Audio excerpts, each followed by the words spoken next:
السلام علی محمد المبعوث رحمۃ للعالمین وہدی للمتقین وعلی آلہ وصحبہ اجمعین اللهم صل علی محمد وعلی آل محمد كما صلیت علی ابراہیم وعلی آل ابراہیم انک حمید مجید اللهم بارک علی محمد وعلی آل محمد كما بارکت علی ابراہیم وعلی آل ابراہیم انک حمید مجید. ہم نے سیرہ میں پڑھا تھا جنگ خیبر. جنگ خیبر ختم ہوئی. جنگ خیبر کیوں ہوئی تھی؟ جنگ خیبر کیوں ہوئی تھی؟ کوئی بتائے گا؟ کسی کو یاد ہے جنگ خیبر کیوں ہوئی تھی اور کیا وجہ تھی؟ ان شارٹ ایک لائن، ایک جملہ کسی کو یاد ہو؟ چلے میں بتا دیتی ہوں. جنگ خیبر جب رسول اللہ صلی اللہ علیہ وسلم جنگ خیبر میں کیوں کیا؟ کیونکہ یہ یہودیوں کو یعنی صلح حدیبیہ ہو گئی. صلح حدیبیہ تک آپ کو سمجھ میں آ گئی بات.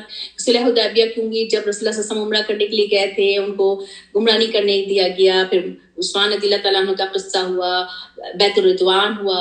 بیت الرضوان یعنی کہ بیعت لیا گیا تھا کہ عثمان رضی اللہ تعالیٰ عنہ کی افواہ ہو رہی تھی قتل ہونے کی، تو پھر ان کو جو ہے وہ واپس آ گئے. لیکن اس دوران رسول اللہ صلی اللہ علیہ وسلم نے بیعت لے لیا تھا کہ سارے صحابی جو ہیں وہ جنگ کریں گے. ایمبیسڈر کا قتل بہت بڑا سٹیپ ہوتا ہے، تو لیکن وہ آ گئے واپس. پھر ایک جو ہے وہ صلح حدیبیہ تیار کی گئی، جس میں یہ بات طے ہوئی کہ 10 ایئرس تک کوئی جنگ نہیں ہوگی قریش میں اور مسلمانوں میں، مکہ والوں میں اور مسلمان، یہود بیچ میں نہیں ہے.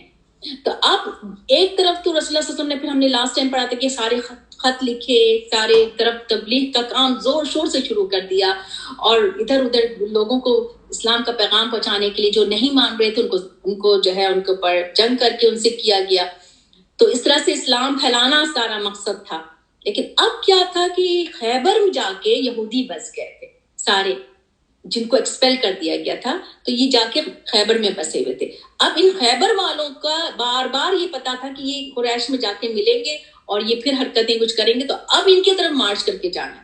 تو اس سے پہلے تو رسول اللہ صلی اللہ علیہ وسلم اپنا ڈیفینڈ کر رہے تھے نا، جیسے جنگ احزاب میں اٹیک ہوا، ڈیفینڈ کیا، جنگ بدر میں، جنگ احد میں. لیکن یہ جو جنگ تھی یہ خود مارچ کر کے گئے کیونکہ یہودیوں کا فتنہ ختم کرنا ہے.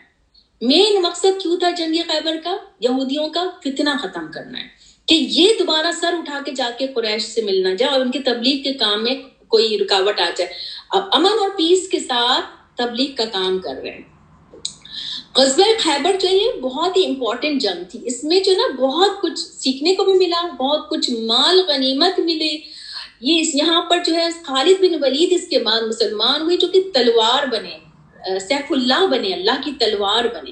عمر بن عاص جو ہے اتنے بڑے صحابی 50 ایئرس کی ایج میں یہ مسلمان ہوئے. پھر ابو ہریرہ رضی اللہ تعالیٰ عنہ جو ہے یہ جنگ خیبر میں آ کے رسول اللہ صلی اللہ علیہ وسلم سے ملے، کیونکہ اس سے پہلے وہ مدینہ پیچھے گئے اور مسلمان ہو گئے تھے. اب یہ آئے ہیں اور یہ 3 ایئرس تک اب رسول اللہ صلی اللہ علیہ وسلم کا ساتھ ہوگا ان کا. ٹھیک ہے. اسی طرح سے حبشہ حضرت جعفر رضی اللہ تعالیٰ عنہ یہ جو ہے حبشہ چلے گئے تھے. کون تھے حضرت جعفر رضی اللہ تعالیٰ عنہ؟ کون تھے؟ اور یہ حبشہ گئے تھے ہجرت کر کے اس وقت. اس کے بعد جنگ خیبر میں آ کے رسول اللہ صلی اللہ علیہ وسلم سے ملے ہیں. یہ حضرت علی رضی اللہ عنہ کے بھائی، نجاشی کے پاس گئے تھے وہ جو ہے. ہاں اور ان کو کنوینس کیا. حضرت علی رضی اللہ تعالیٰ عنہ کے بھائی تھے. ٹھیک ہے. یہ آ کے ملے ہیں خیبر میں. ٹھیک ہے. حبشہ سے یہ سیدھے آئے رسول اللہ صلی اللہ علیہ وسلم کے پاس خیبر ملنے کے لیے. ٹھیک ہے. اسی خیبر کے دوران، جنگ خیبر کے دوران جو ہے وہ وہاں بنو قریظہ کے جو سردار کی بیٹی جو تھی حضرت صفیہ رضی اللہ تعالیٰ عنہ سے رسول اللہ صلی اللہ علیہ وسلم کی شادی ہوئی ہے. کیوں؟ کیونکہ ان کا ایک پورا، کیوں رسول اللہ صلی اللہ علیہ وسلم نے ڈفرینٹ ٹرائبس کی وہاں سے شادی کی؟ کہ ان ٹرائبس کو آپ نے مسلمان کرنا تھا. تو صحابہ کرام نے ان سارے قیدیوں کو آزاد کر دیا تھا کہ یہ رسول اللہ صلی اللہ علیہ وسلم کے سسرالی ہیں، یہ کہہ کر. جنگ خیبر سے واپس آ رہے ہیں، چھوٹا سا واقعہ ہوا ہے. جنگ خیبر سے واپسی پہ رسول اللہ صلی اللہ علیہ وسلم تیزی سے آ رہے ہیں. یہ اس میں ذکر نہیں ہے کہ میں نے اس لیکچر سے نکالا ہے. تیزی سے واپس آ رہے تھے اور بہت تھک گئے تھے، اور تھک گئے تو ایک جگہ پڑاؤ ڈالا، وہاں پہ سونے کے لیے لیٹے ہیں، آرام کرنے کے لیے، کیونکہ بہت تھک گئے تھے، پیروں میں تکلیف ہو گئی تھی. تو یہ لوگ بیٹھے ہیں. تو حضرت بلال رضی اللہ تعالیٰ عنہ کو کہا کہ آپ جو ہے فجر کے وقت کے لیے اٹھائیں گے. اور رسول اللہ صلی اللہ علیہ وسلم نے ان کو کہا, اور وہ جو ہے انہوں نے نماز پڑھنی شروع کر دی کہ وہ اٹھے رہیں رات بھر, لیکن عین وقت پہ تہجد کے وقت سے وہ سو کے ان کی آنکھ لگ گئی. رسول اللہ صلی اللہ علیہ وسلم کی آنکھ کھلی, سورج نکل چکا تھا, نماز فجر قضا ہو گئی ہے. یہ تھا واقعہ جنگ خیبر سے واپسی پہ. رسول اللہ صلی اللہ علیہ وسلم کی نماز فجر قضا ہوئی تھی. قضا ہوئی تھی, کیسے قضا ہوئی تھی؟ انہوں نے بلال رضی اللہ تعالیٰ عنہ کو خالی صرف آواز لگائے, وہ ایک دم سے کھڑ اٹھے اور انہوں نے کہا کہ یہ اللہ نے میری روح روک لی تھی. یعنی کہ ریزن اللہ نے ایک ریزن دیا نا, اور ایک مثال بھی بتانا تھا.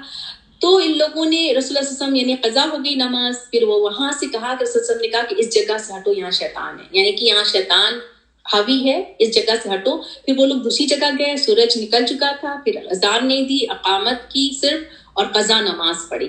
تو یہ نماز جس کی نسیان کی وجہ سے نماز رہ جائے, کسی بھول کی وجہ سے نماز رہ جائے, تو جیسے یاد آئے ویسے پڑھ لے, وہ نماز قضا نہیں ہوتی ہے. یہ یاد رہے کہ اگر ہم اوور سلیپ ہو گئے, ہم نے پورا الارم لگایا ونس ان اے وائل, یہ روز کی ہیبٹ نہیں ہو, یہ تو لکھ دیا ہے اور ہم تو روز اپنا جب آنکھ کھلے گی الارم بند کیا اور سو گئے دوبارہ سے, اور یہ مسلسل ہو رہا ہے, then it is not right.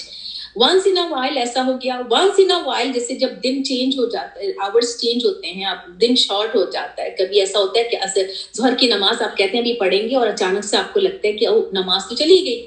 once in a while start میں کبھی کبھار ایسا ہو جاتا ہے, تو وہ نسیان کے اوپر سے اللہ کا پین اٹھ جاتا ہے, بچے پر سے اللہ کا پین اٹھ جاتا ہے, انسین لوگوں سے اللہ کا پین اٹھ جاتا ہے. 3 لوگوں سے اللہ کا پین اٹھ جاتا ہے. اس وقت ان کے اعمال میں وہ نہیں لکھا جاتا ہے وہ جو غلطی ہو گئی ہے.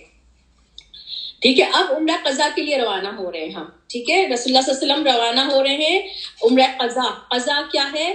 جو عمرہ کے لیے نیت کی تھی اور پھر احرام کھول دیا تھا, ہدی کیا تھا, واپس آ گئے تھے, بہت غم میں تھے.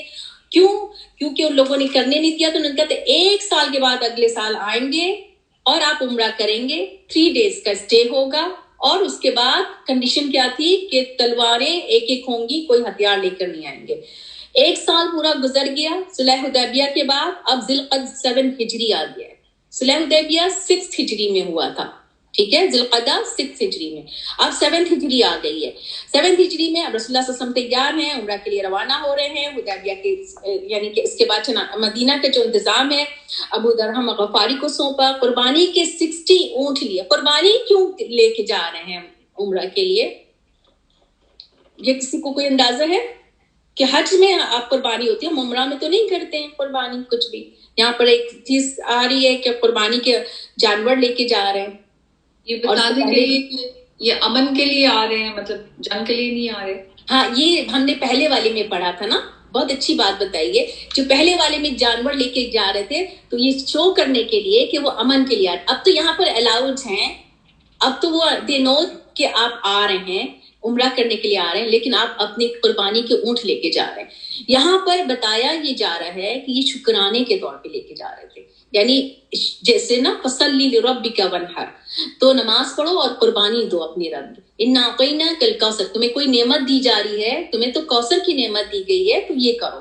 تو جب بھی کوئی یعنی شکرانے کے طور پہ ہم ذبح کر سکتے ہیں, شکرانے کے طور پہ ہم قربانی بہت اچھی ایک وہ ہے, اور اس کو ہم لوگ صدقے کے لیے کر دیتے ہیں, اور صدقہ کر دو فلاں کر دو, ٹھیک ہے اگر کوئی بہت وہ کرنا چاہتا ہے, لیکن اس سے بہتر چیز صدقہ کے لیے دے سکتے ہیں آپ اسی پیسے میں, ٹھیک ہے, جس کی مدد آپ کر رہے ہیں. لیکن جب آپ تشکر اندر ہوتا ہے تو آپ ایک قربانی کر سکتے ہیں, یہ بھی ایک سنت ثابت ہے. ٹھیک ہے, تو یہ لے کے جا رہے ہیں, اور اس پہ ناجیہ بن جندب اسلامی کو مقرر فرمایا, 100 گھوڑے بھی ساتھ کیے, اس کی نگرانی محمد بن اسلمہ کو مقرر کیا. پھر ذوالحلیفہ پہنچ کر احرام باندھا, اور احرام باندھتے ہی لبیک شروع کر دیا. یہ بھی یاد رہے, جیسی عمرہ کے لیے آپ نے احرام باندھا, مینس مردوں نے 2 شیٹ لپیٹی, ارادہ ہے, احرام انٹر ہو گئے ہیں ارادے میں, اور عورتیں جس اس میں ہوتی ہیں ان کا تو وہی احرام. عورتیں جو ہیں وہ احرام یعنی کہ کپڑوں کے لحاظ سے تھرو آؤٹ ہے زندگی میں, لیکن احرام مینس کچھ چیزیں آپ کو ممنوع ہو گئی ہیں. ٹھیک ہے, جو کہ آپ نہ لڑائی نہ جھگڑا نہ میاں بیوی کا ریلیشن, اور کوئی چیز کو توڑنا نہیں ہے, کوئی کاٹنا نہیں ہے, کوئی اس طرح کی چیزیں نہیں کرنا ہے. دس از کالڈ احرام یعنی حرمت. اور وہ نیت کیا اور جیسی نیت کیا مردوں نے 2 شیٹ لپیٹ لی, عورتیں تو اپنی ویسی احرام یعنی کہ ڈریس کوٹ ان کا وہی ہے جو عام حالات میں ہوتے ہیں, یعنی کہ آپ عام حالات میں ہمیں ایسے ہی ہونا ہے نا جو احرام والی شکل میں ہوتے ہیں, ٹھیک ہے. اور انہوں نے لبیک کہنا شروع کر دیا اور فوراً لبیک اللہم لبیک کا ود شروع کر دیتے ہیں, ٹھیک ہے. اپنا سفر جاری رکھا, وادی یاجج پہنچے تو سارے ہتھیار رکھ دیے اور ان کی حفاظت کے لیے حضرت اوس بن خولی انصاری کی ماتحتی میں 200 آدمی ابھی وہیں چھوڑے ہیں, ہتھیار کی حفاظت کے لیے 200 آدمی وہاں پہ چھوڑ دیے ہیں, ٹھیک ہے. اب یہاں سے صرف تلوار کا ہتھیار یعنی میان میں, کیونکہ یہی حصلہ حدیبیہ میں تھا نا کہ ایک تلوار کے ساتھ آئیں گے, کوئی ہتھیار نہیں ہوگا. ہتھیار لے کے چلے ہیں, ہتھیار لے کے چلے, لیکن مکہ میں داخل ہونے کے لیے ہتھیار نہیں ہے. اپنی حفاظت کرنے کے راستے میں کوئی اٹیک ہو جائے, کوئی ادھر یہودی کا قبیلہ کوئی آ جائے, کوئی ایسا ہو جائے, ہتھیار لے کے چلے. لیکن مکہ میں جو انٹر ہو رہے ہیں تو صرف ایک تلوار کے ساتھ. خدا کے راستے سے جو کہنا چاہیے حجوں پر نکلتا ہے, مکے میں داخل ہوئے. اس وقت آپ صلی اللہ علیہ وسلم اپنی اونٹنی, یہ بھی امپورٹنٹ بات ہے, قصوہ پر سوار تھے رسول اللہ صلی اللہ علیہ وسلم, اور صحابہ کرام تلواریں حمائل کیے ہوئے یعنی اٹھائے ہوئے, تلواریں اٹھائے ہوئے ہیں. اب یہاں سے نکال کے تلواریں ہاتھ میں اٹھائے, آپ کو گھیرے میں لیے ہوئے ہیں, اور آپ بھی لبیک پکار رہے ہیں, وہ بھی لبیک پکار رہے ہیں. لبیک اللہم لبیک لبیک لا شریک لک لبیک لبیک ان الحمد والنعمت لک والملک لا شریک لک. یہ پورا اس طرح آپ صلی اللہ علیہ وسلم مسجد حرام میں داخل ہوئے. آپ نے اپنی چھڑی سے حجر اسود کو چوما. کیوں؟ کیونکہ وہ قصبہ پہ بیٹھے ہوئے ہیں, اترے نہیں ہیں. رسول اللہ صلی اللہ علیہ وسلم قصبہ پہ بیٹھے ہوئے ہیں, اونٹ پہ بیٹھے ہوئے ہیں, اور اونٹ پہ بیٹھ کر ہی انہوں نے سواری پر ہی طواف کیا, سواری پر ہی طواف کیا, پیدل نہیں کیا. یہ بھی رسول اللہ صلی اللہ علیہ وسلم کی سنت آ گئی ہے کہ اگر کسی وجہ سے کسی کا پیر اس قابل نہیں ہے اور کوئی مسئلہ ہے اور ہم بس اڑے ہوئے ہیں, کچھ بڑے بوڑھے ہوتے, نہیں مجھے تو پیدل ہی چلنا ہے, مجھے تو خانہ کعبہ کی طرف طواف کرنا اپنے پیروں. بہت طواف کیوں کر رہے ہیں آپ؟ اللہ کے گھر کو دیکھنے کے لیے, دعا کرنے کے لیے. طواف از این عبادت ٹو گو اراؤنڈ اٹ.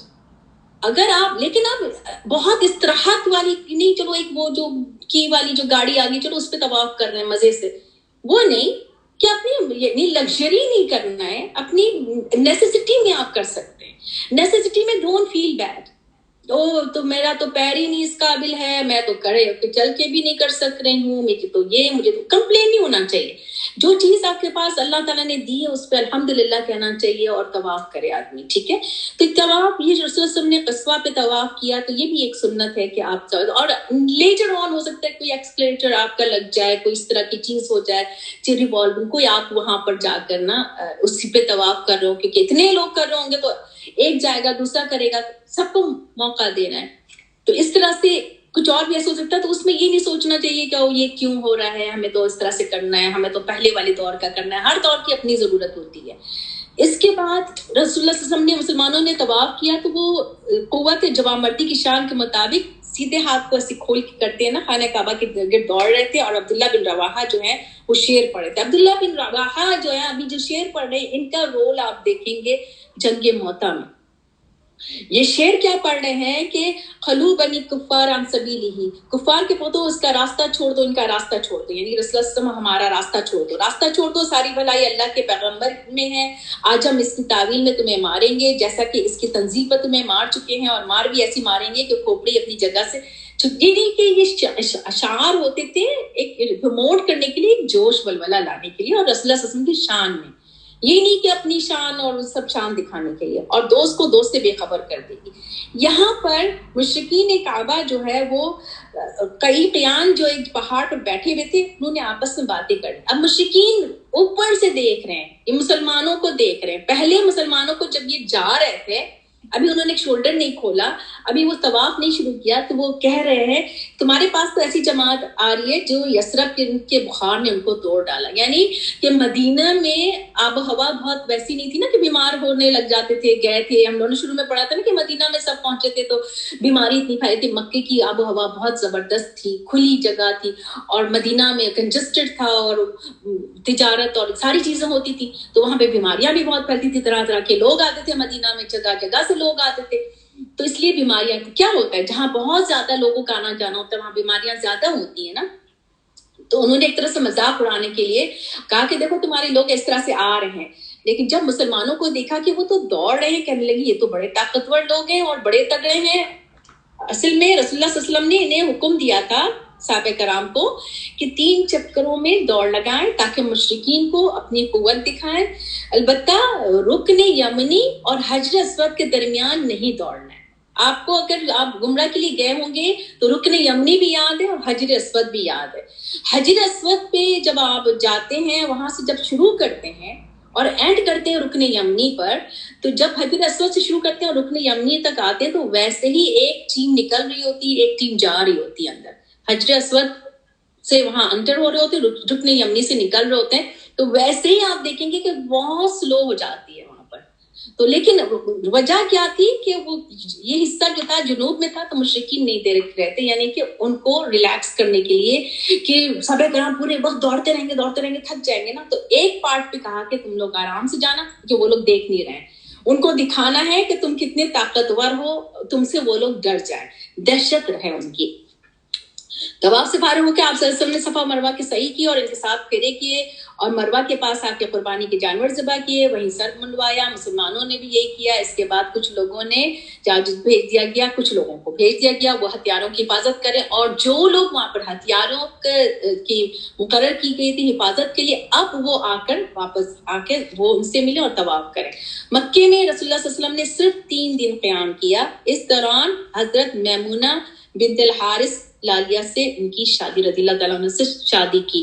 یہ کون تھی حضرت میمونہ رضی اللہ تعالیٰ عنہ؟ یہ جو تھی یہ حضرت حمزہ رضی اللہ تعالیٰ عنہ کی وائف تھی, اور حضرت عباس رضی اللہ تعالیٰ عنہ کی سالی تھی. ابن عباس کی خالہ تھی. عباس رضی اللہ تعالیٰ عنہ یہ بھی جو تھے یہ رسول اللہ صلی اللہ علیہ وسلم کے چچا تھے. حضرت حمزہ رضی اللہ تعالیٰ یہ بھی چچا تھے. انہوں نے حضرت عباس نے خود کہا تھا رسول اللہ صلی اللہ علیہ وسلم کہ آپ حضرت میمونہ سے شادی کریں, تو ان سے شادی کی. یہ ان کی ایج 26 ایج تھی حضرت میمونہ رضی اللہ تعالیٰ عنہ کی, اور یہ سب سے آخری شادی تھی رسول اللہ صلی اللہ علیہ وسلم کی حضرت میمونہ رضی اللہ تعالیٰ عنہ سے. تو اب اس کے بعد جو ہے انہوں نے شادی کرا دی اور یہ پھر یہاں سے نکلے. 4th ڈے رسول اللہ صلی اللہ علیہ وسلم نے مکہ کو چھوڑ کر مدینہ کی راہ لی. مکے سے 9 میل دور آ کر صرف پہنچے تو پڑاؤ ڈالا, قیام کیا. وہیں حضرت میمونہ کی رخصتی عمل میں آئی. کیوں یہ رخصتی وہاں پر کی؟ کیونکہ 3 days سے اٹھنا تھا. فائنل شادی ہوئی وہاں پر اور فوراً نکلے, کیونکہ 3 days کمپلیٹ ہو گئے تھے. رسول اللہ صلی اللہ علیہ وسلم کو 3 days کا ہی کہا تھا اور رسول اللہ صلی اللہ علیہ وسلم وعدہ خلافی نہیں کرتے تھے. 3 days جیسے ہی ہوا انہوں نے 4th day فوراً نکلے وہاں سے, اور جب صرف کے مقام پر پہنچے تو وہاں حضرت میمونہ رضی اللہ تعالیٰ عنہ کی رخصتی عمل میں آئی. اور پھر آپ کے خواب کی تصدیق ہو گئی, جو آپ کو اللہ تعالیٰ نے طواف کا جو شرط بخشا, اس کے بعد خوشی خوشی مدینہ آئے. حضرت میمونہ رضی اللہ تعالیٰ عنہ کی یہیں پہ رخصتی ہوئی تھی, اور اتفاق ایسے کہ یہ 90 ایج میں ان کا انتقال ہوا اور اسی جگہ پر آ کر ان کا انتقال ہوا تھا, اور یہیں پہ ان کی قبر ہے.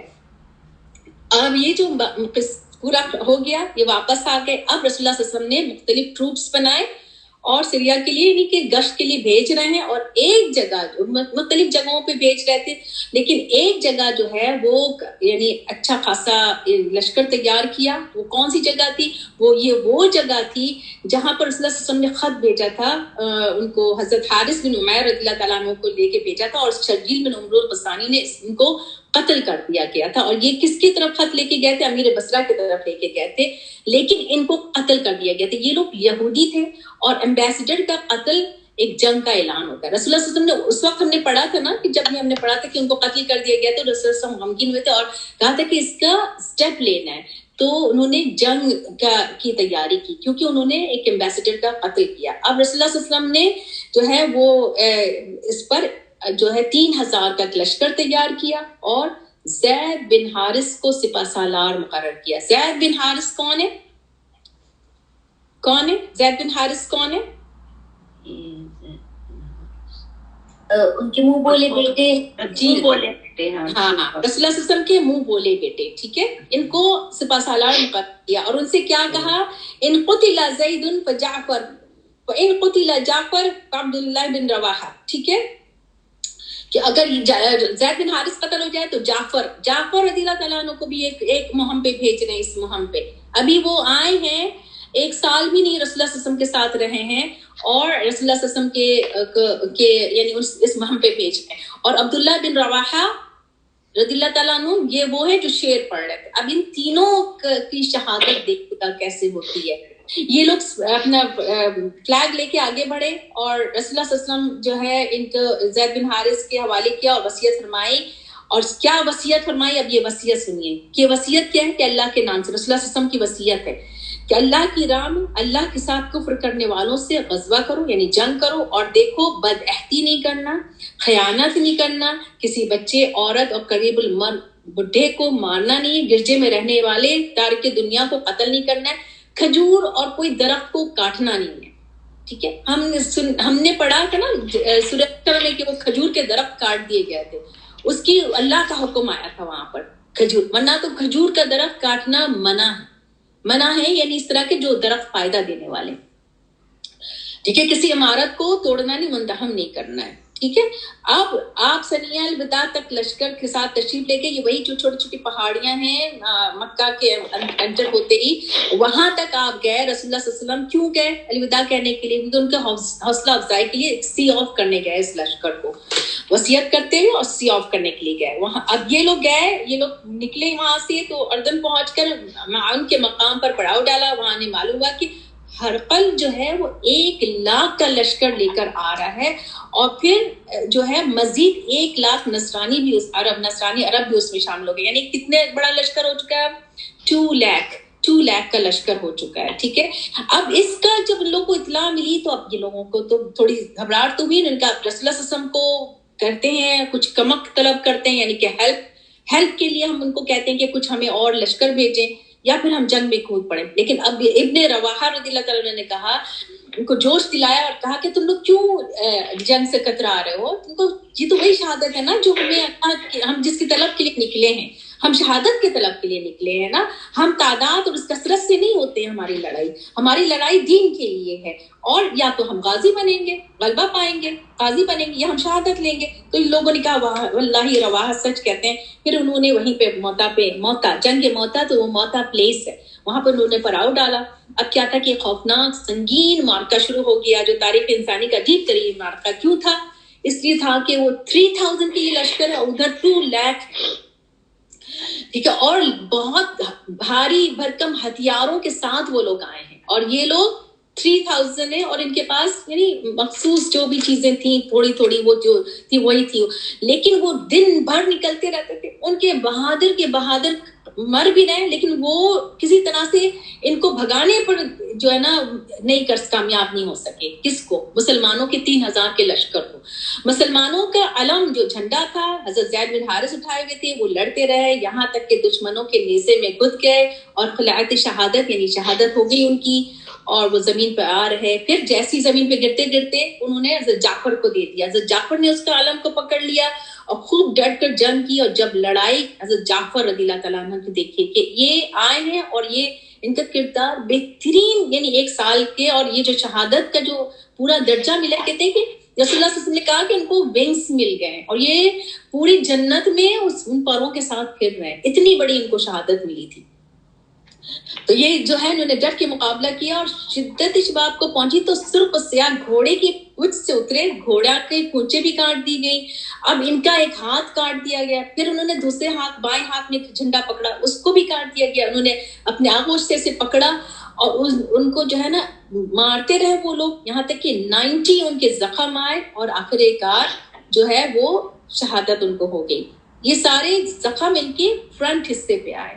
یہ بتانے کا مقصد یہ ہے کہ وہ فرنٹ سے لڑ رہے تھے, ان کی پیٹھ نہیں پھری تھی کسی طرح سے, یعنی دشمن سامنے تھے اور سامنے ہی سے وہ لڑ رہے تھے. یہ بتانے کا مقصد تھا.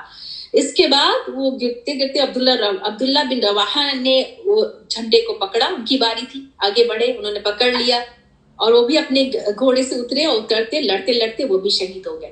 ان کی شہادت کے بعد حضرت ثابت بن ارقم نے اس جھنڈے کو سنبھالا کہ گرنے نہ پائے, جھنڈے کو گرنے نہیں دینا ہے, اور مسلمانوں سے کہا کہ آپ لوگ کسی ایک آدمی پر اتفاق کریں, کیونکہ عبداللہ بن جو رواحہ کے بعد ثابت بن ارقم کو تو نہیں, یہاں پر تو نہیں کسی کو رسول اللہ صلی اللہ علیہ وسلم ان تینوں کا نام لیا تھا نا. تو اب لوگوں نے خود نام آگے دیا کس کا؟ خالد بن ولید کا. خالد بن ولید کا جب نام آگے بڑھا تو اب وہ آگے بڑھے, اور انہوں نے بے نظیر جنگ کی.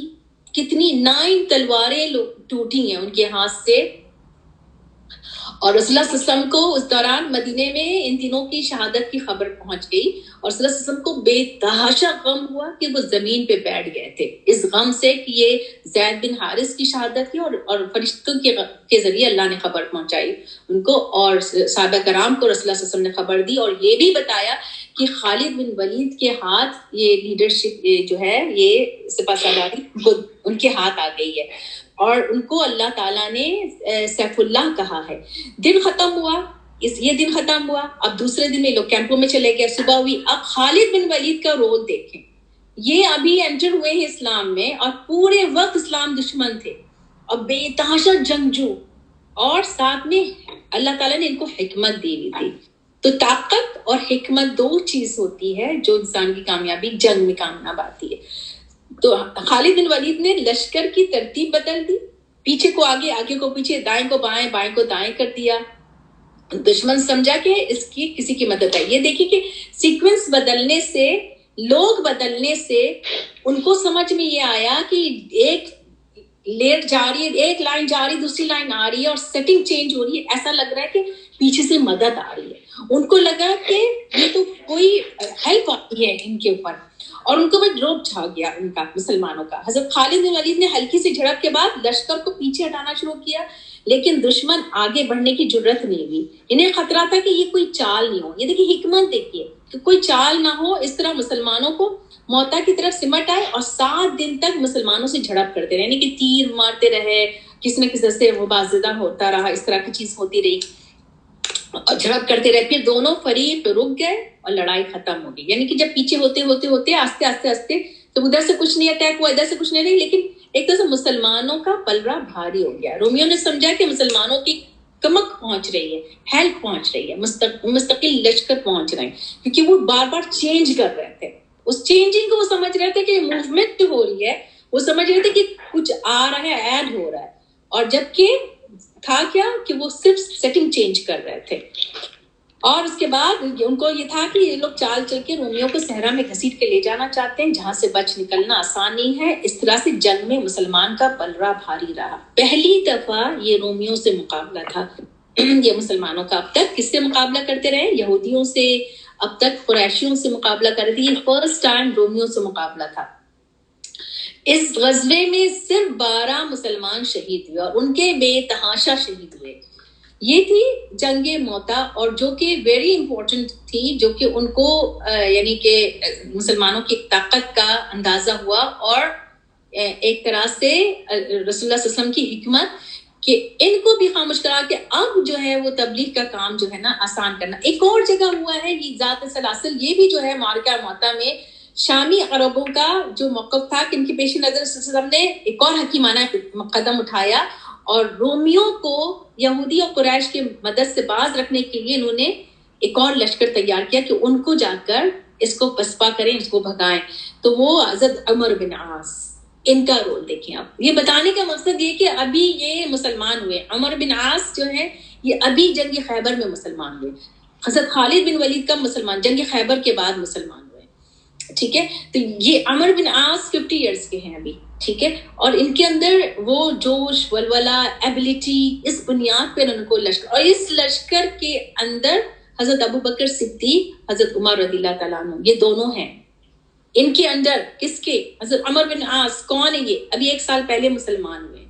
ان کے اوپر اتنا ٹرسٹ کیا رسول اللہ صلی اللہ علیہ وسلم نے اور ان کو اس لشکر کا امیر بنا کے بھیجا. پھر ان لوگوں نے بتایا کہ وہاں پہ اور ہیں تو انہوں نے ایک ہیلپ مانگی تو اس کے بعد ابو عبیدہ بن جراح کی امیر بنا کے رسول اللہ صلی اللہ علیہ وسلم نے ایک لشکر بھیجا.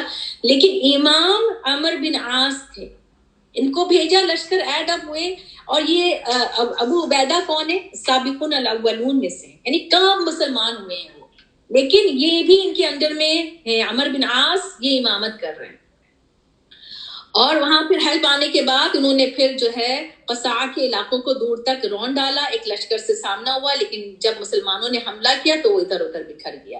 یہ تھا اینڈ یہ دونوں یعنی سریا کا یہ دونوں اس طرح کی جنگ کا. اس میں رسول اللہ صلی اللہ علیہ وسلم شامل نہیں تھے.